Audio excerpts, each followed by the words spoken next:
Good morning, everyone. Good morning. Good morning, everyone. Good morning. Thank you.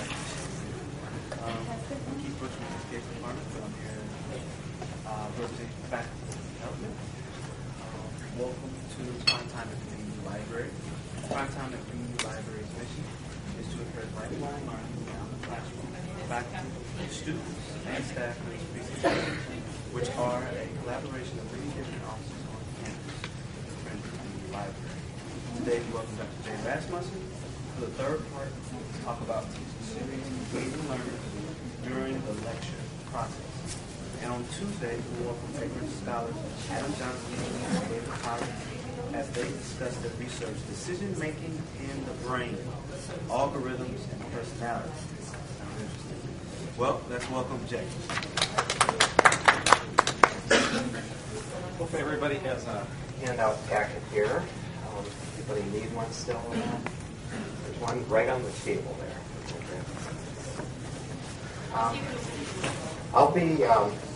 I'll be making reference to several of the items that are on this agenda here that have kind of small numbers by them. For example, we've got our introduction going on here, and then we'll be talking about lecture effectiveness. I'll be using a strategy called the anticipation gap. You see there's a little number 13 by that. What that number is referring to is a specific handout in this larger packet. So if you don't have one of these packets, I've got some extra ones up on this little table right at the end. So number 13 is described more fully there, and then a little bit later we're going to move into reader reaction, which is number 20. And again, number 20 would be listed in this packet. So that's what these are referring to.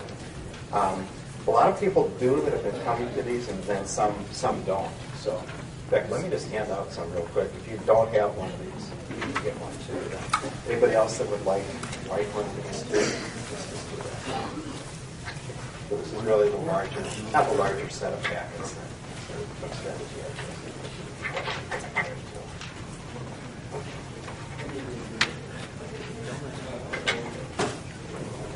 Anybody else need one of these also?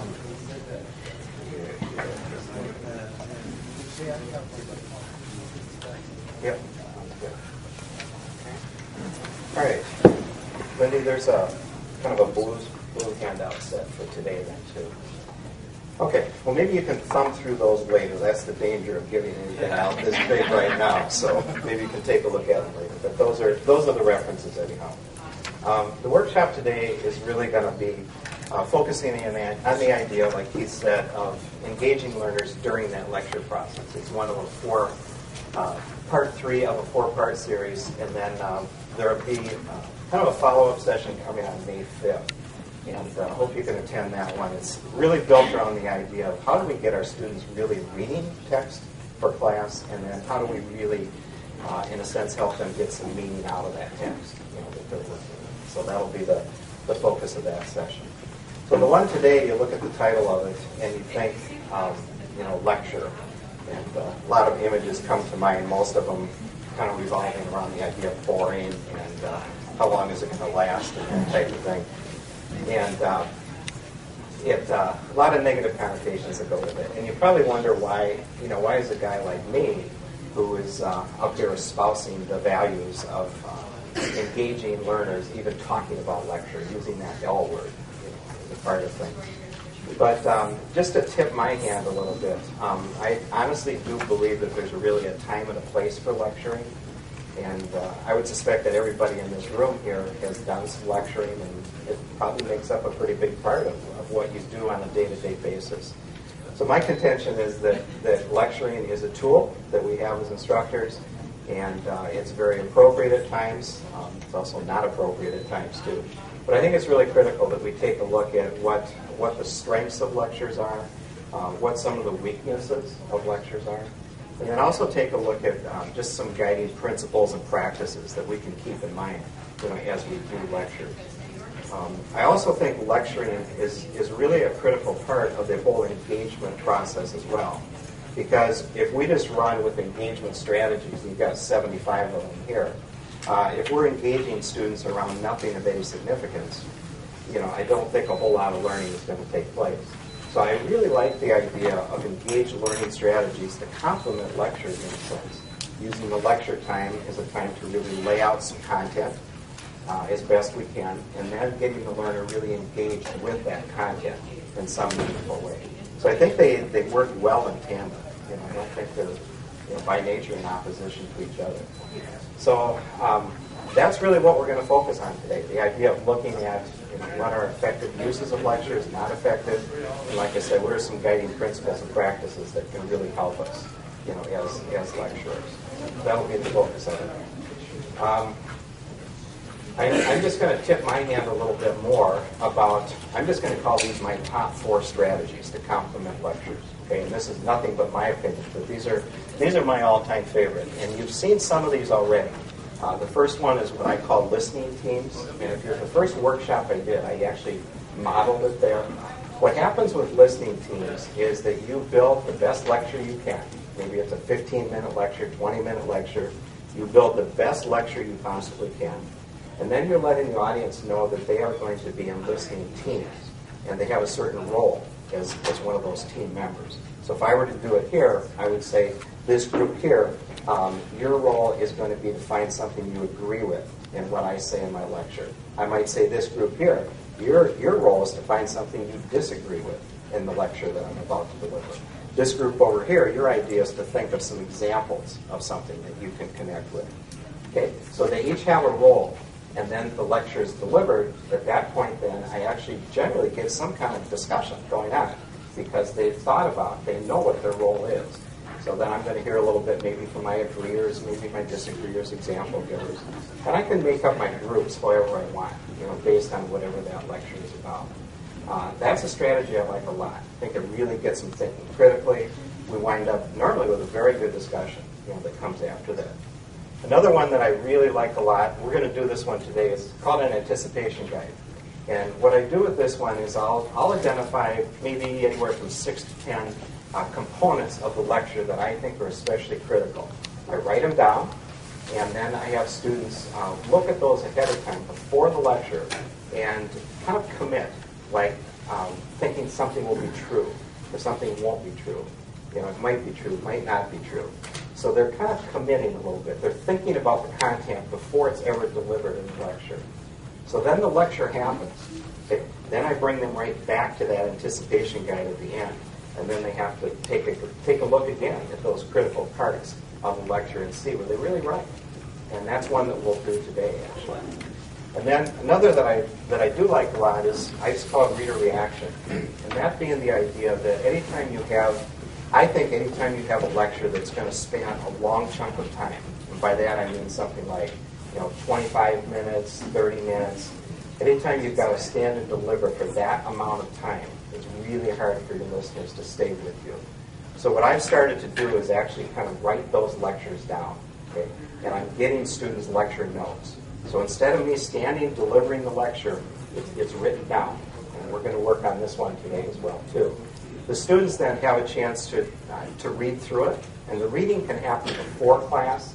Sometimes I'll actually do it in class, too. And as they're reading, they're going to put down specific comments in that reading. And those comments then are going to be what we use to really facilitate the discussion in some way. It takes some time up front because you have to write all your lecture notes down, and that's kind of what I did today. It took some time to get it all written down. But you've got a written record of it then for future classes.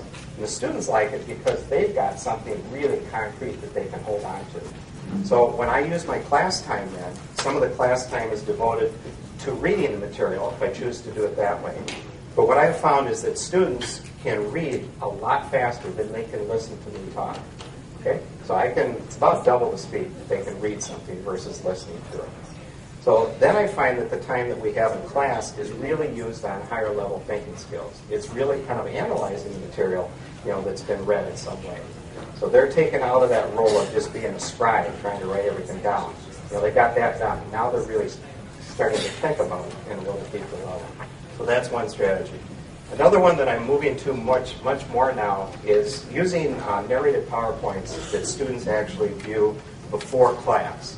And again, I want to use that class time to really process the material, think at a deeper level about it. And with the narrated PowerPoints, I found it's helpful to give them some discussion questions, some things to be ready to talk about. not just watch the narrated PowerPoint, but be ready to talk about some things. And then we might be in smaller groups. We might do some large group thing. We can really vary. Right? So it's really not, again, it's using that class time to focus on that processing of material versus just the delivery of the material. So these are kind of my top 4. But in this packet, and I'll identify, there's about 35 other strategies that you can connect, I think, pretty well with lecture. And we'll see what those are in just a second. With the piece that you've got in there, we're going to go ahead and run through the anticipation guide like I was talking about. So if you could turn in your blue packet, not the green one, if you could turn in your blue packet to the first page that you've got, catchy title on the top, lecture. That'll be the one that you want to have here. What I'd like you to do is, if you're kind of seated by yourself at this point, I'd like you to move and sit next to a partner. Listen to your rules here now. You're going to sit next to a partner, and then I'd like you to read each of the items and then talk with your partner about whether or not you agree with that or disagree with it. And then you're going to put a little mark in that before reading column. All right? Now, you talk about it. You may disagree, so you kind of keep talking a little bit. If you need to fight, go ahead and do that, whatever you need to do, but you need to agree on something. All right? So put your little mark for each of the 10 items that are there. When we're finished up with these 10 items, then we're actually going to do a little bit of reading, no peeking ahead of time here. So we're going to start with the anticipation guide. I should tell you that we're going to bring a little competition into this too. So we're going to have a couple pairs here that might just win something. Okay? And I like to give good prizes too. I don't just give chintzy prizes. So my prizes are, I've got representations of them in my pocket here. So one of the prizes, which is represented by this bill, is a little bit of addition to your next paycheck when it comes out. I'm a member of the J&J Club here at Bethel, and I've got some pretty good connections with the kind of top dog around here. And he'll just kind of slip in about another $20,000 into your next check. Nobody will notice. Okay, so that's one possibility. There'll be a team that'll get that. The other possibility is this represents a Lexus. It's not an 11. It's an 010. Sorry, about 20,000 miles on it. That's an option too. We might have a team that wins that. The other possibility, this is a business card for a little casita that we own in Mexico. And this would involve 2 weeks stay there, airfare there, and all expenses when you're there, meals and so forth too. Right? So these are 3 prizes. So if we've got a group here that nails 10 out of 10 on the end, okay, nails all of them, I mean, there's some prizes that are involved in this too. Okay, so that's kind of how that goes. Now we'll just see. Why are you teasing us, Jay? How do you know I'm teasing you? My wife gets mad at me giving away this cars and all that kind of stuff, but I just do it. Just that kind of stuff. Yep. All right. Anybody not clear on your task right now? So you need a partner. Go through the 10. Don't take forever. You can spend an hour analyzing these. I'm not, especially college professors.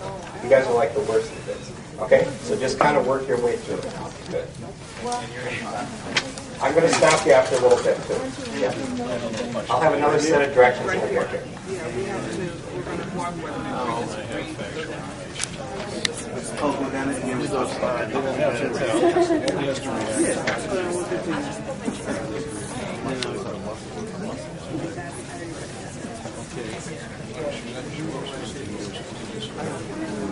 Agree or disagree? 90% right. You think that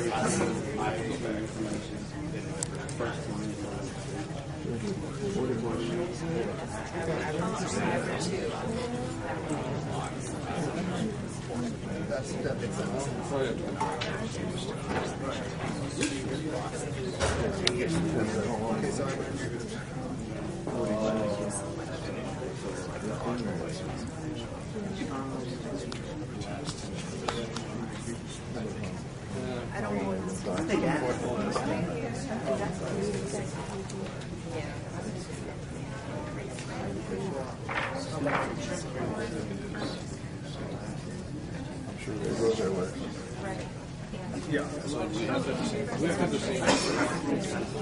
You're supposed to come to some consensus on this.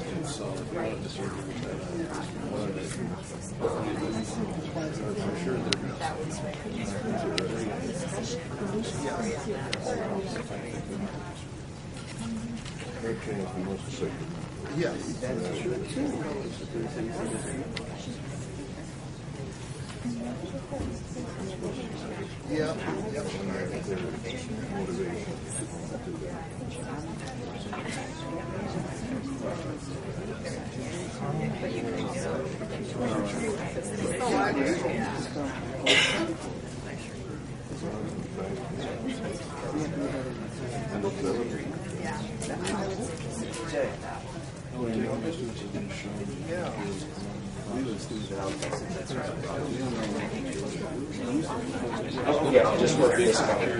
Yep, exactly. So either I can see it. Exactly. Yep. And then you're going to read the piece and then read the Sure.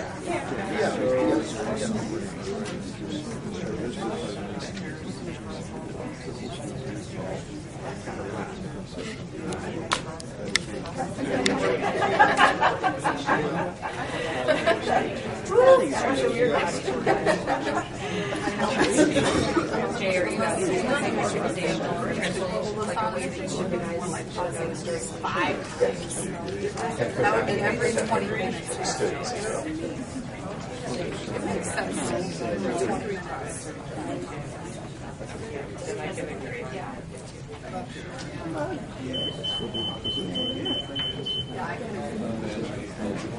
Okay, we've got a couple teams that are finished up with it right now. Notice I use teams here. This is a little competition. I'm going to give you the next set of directions if I could. So if you're ready to move on, go ahead. If you're still working on it, just listen a little bit here.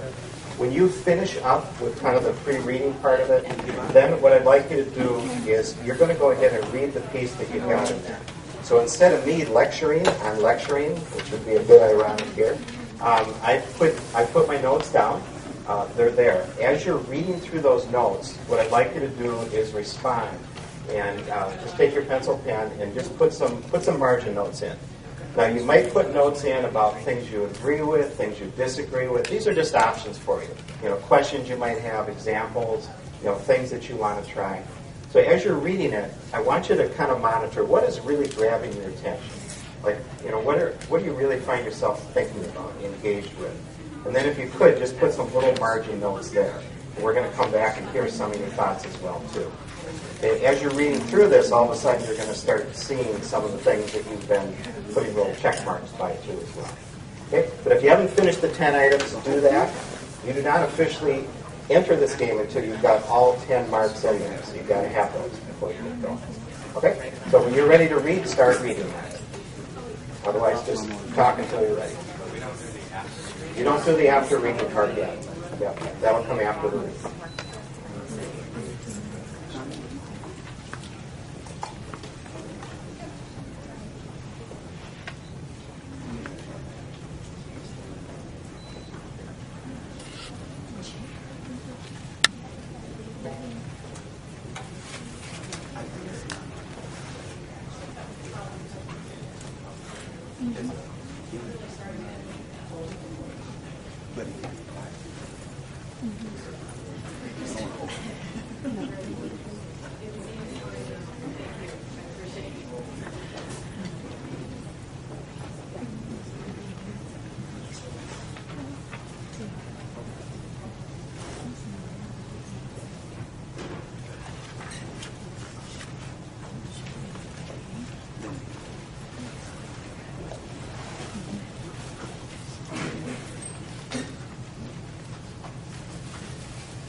got a couple people now that are finishing up with the reading. If you are finished up with that, why don't you come back to your anticipation guide then, and then take a look at those same items, those same 10 that you started with. Kind of fill out that column on the right-hand side there. If you're not finished, just go ahead and keep reading. And we're going to talk probably in a couple minutes here to get some of your reactions to what you've been reading and thinking about here.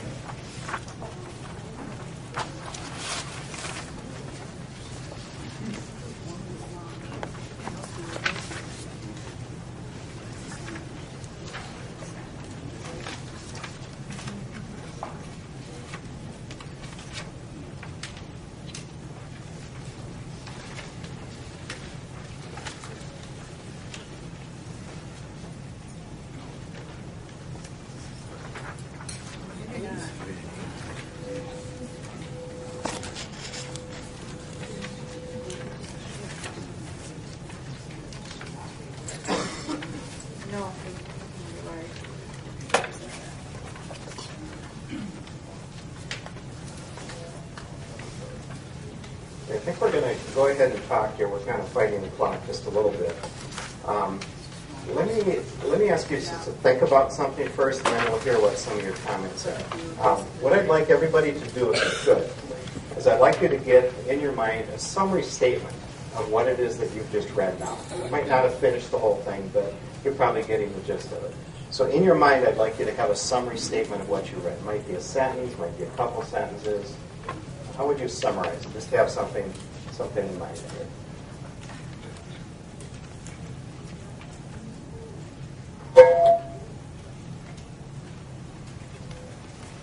Okay, let's hear a couple ideas. So let's maybe hear something from kind of this group, and maybe over here, and then over here as well.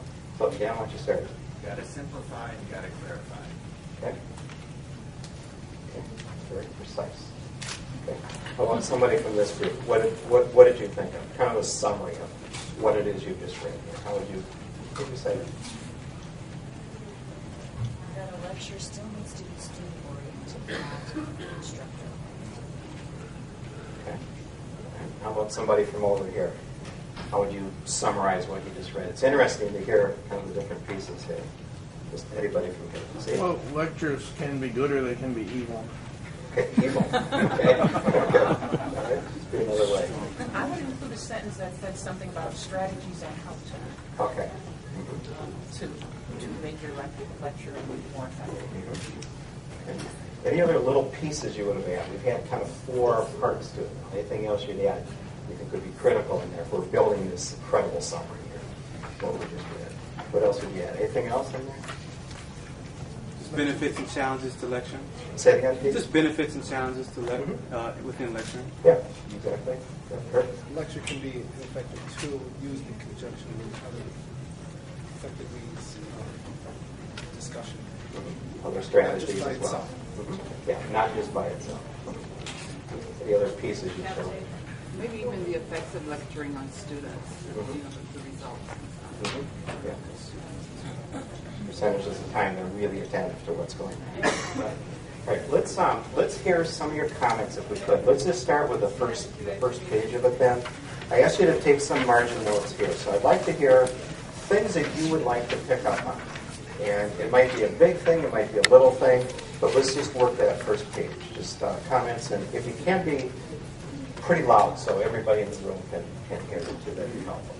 Okay? So somebody just start us off here. Can I ask you a question? Yes. Is it necessary in lecture that we have them leave knowing everything? Are we eliminating the challenge we're giving the students by making lecture more like Sunday school, where as long as we keep their interest and keep them going and learn a couple things and we say it's okay? Or should lecture be a time when we lay out what we think they ought to get out of the course and have the expectation that they don't have to leave knowing it all, but they better learn it? Yeah. So how about reactions to that? I've got thoughts, obviously, but just some thoughts to that. Let's talk to each other in this discussion, not just through me. But thoughts on that? I'll throw in my 2 cents and then you can jump in too. You know, I'm going to say that our students are in serious trouble if everything they need to know about something is coming from the limited amount of time that we have to lecture. I mean, we really don't have much time. to me, a lecture is not so much about the person presenting the lecture.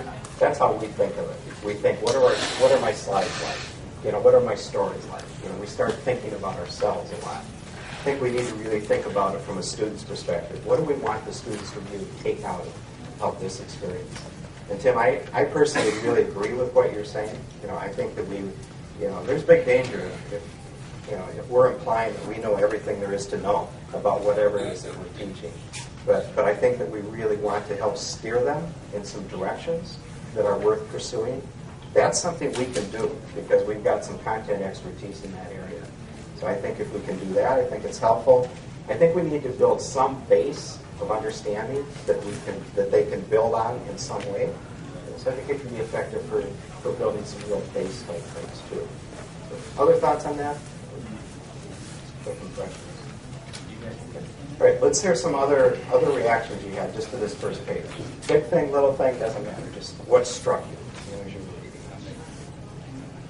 Just jump in here. We don't have much time. So I was surprised that the student assumed that the lecturer was the final authority on the topic. That surprises me so much.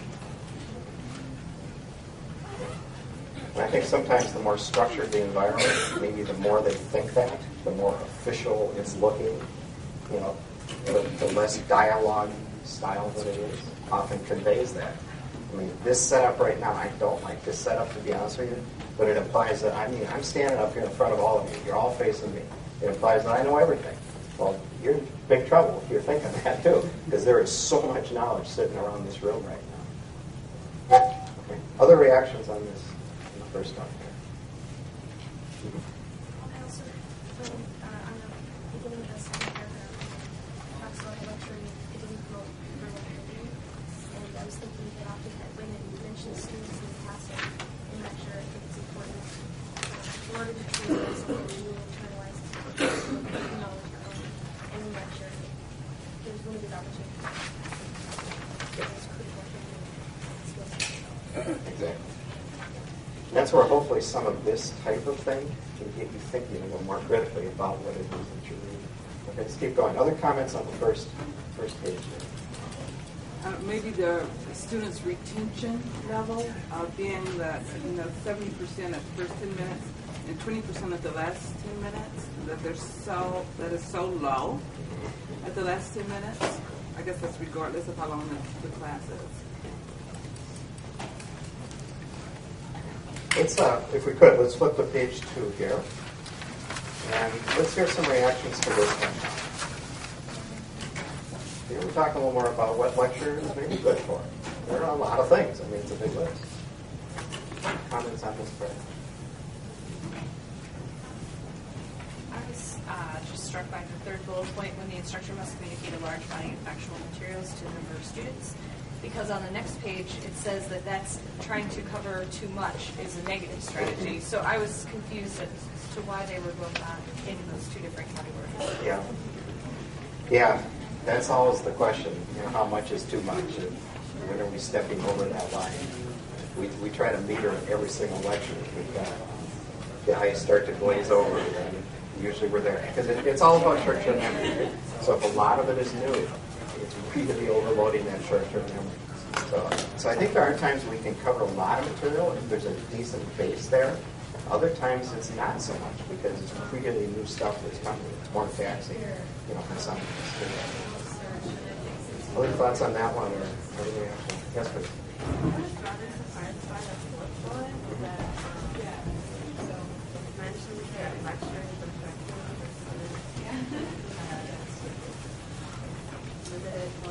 Yeah. Yes. Yeah.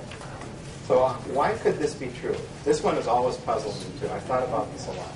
So how could this be true? I believe it is, but how could it be true? So Students that don't want to engage much, just see you as you were saying as a source of information. So just tell me. And if they're not motivated, so all they want to hear is listen. And I think that might trigger the motivation in some areas, which has happened sometimes. But this is what I see with students that don't want to go beyond what is expected. Just tell them, and that's their only motivation. I think you can make a case, too, for the idea that a good lecturer is enthusiastic in what they do. A person can see the passion they have for the discipline. And I do believe that that passion can be caught at times by other people. And I'll give an example. And Herb, this is going to make you feel bad here.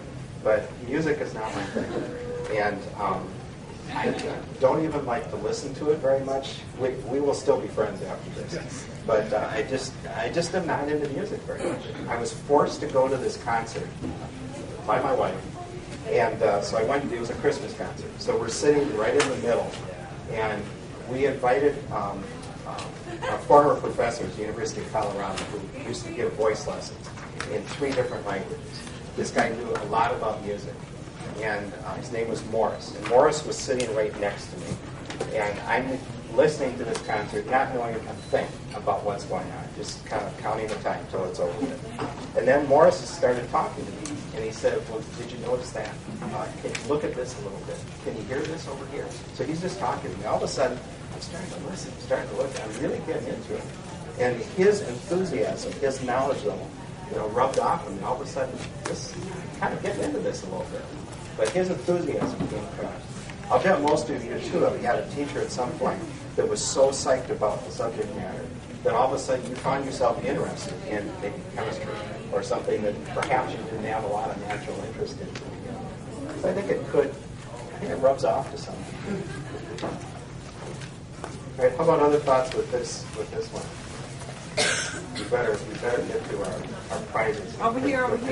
I'm sorry. Oh, Steve. Jay, on the top here it says discussion method is better suited for promoting critical thinking. Our friends David and Roger Johnson and so on.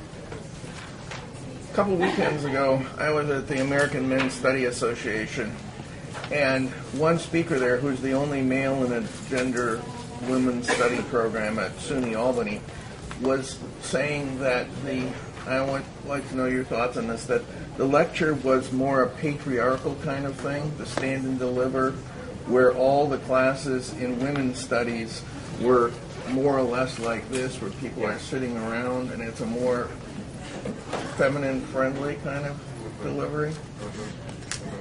And I was wondering what you thought about that as far as gender differences. I think there are some definite gender differences, and even how you physically set up rooms, I think, can make a difference in terms of affecting those lectures. Probably not going to go into that one too much, but something to think about that I had never thought about. Yeah. Let's come back if we could here. We're fighting the clock here a little bit too, but let's see if we do have some winners here.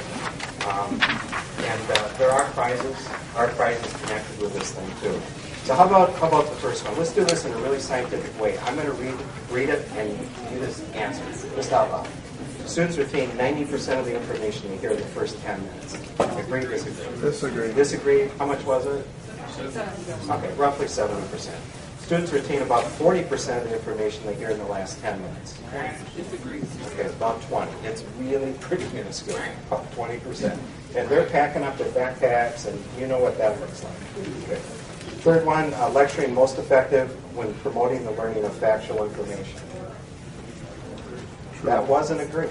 Okay. So on Bloom's taxonomy, if you're talking knowledge level, comprehension level, lectures can be pretty good for that. That's that base of knowledge we're talking about that you'll often need to do something meaningfully with some kind of interaction. Lecturing is the most effective method when students need to analyze, synthesize, and integrate material. Disagree. Lecturing effective when introducing content to material whose students' motivation level or interest level is limited. Yeah, believe it or not, was agreed. But the caveats, I think, has got to be that you have to have some dynamic qualities, I think, as a part of what you're doing. The passion has to come through.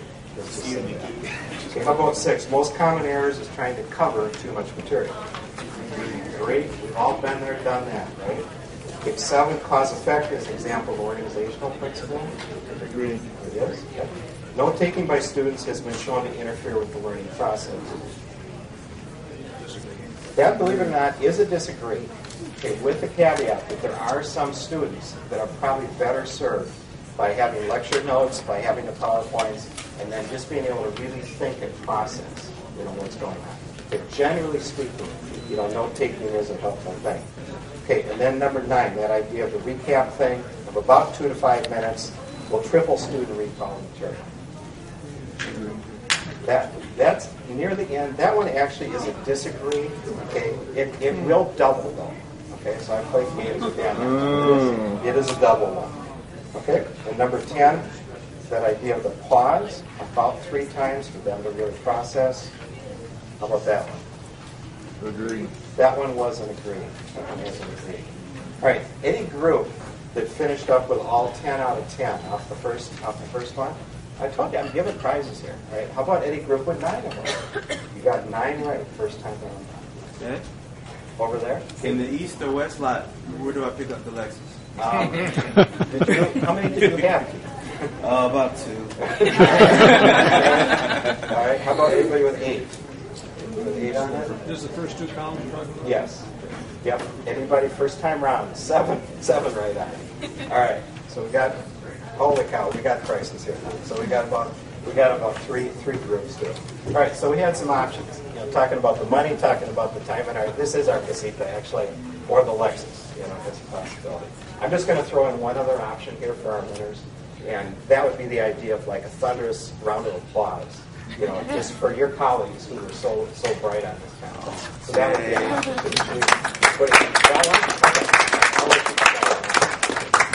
Okay, well, thanks very much. If you didn't get a chance to read through the piece, go ahead and finish up on it.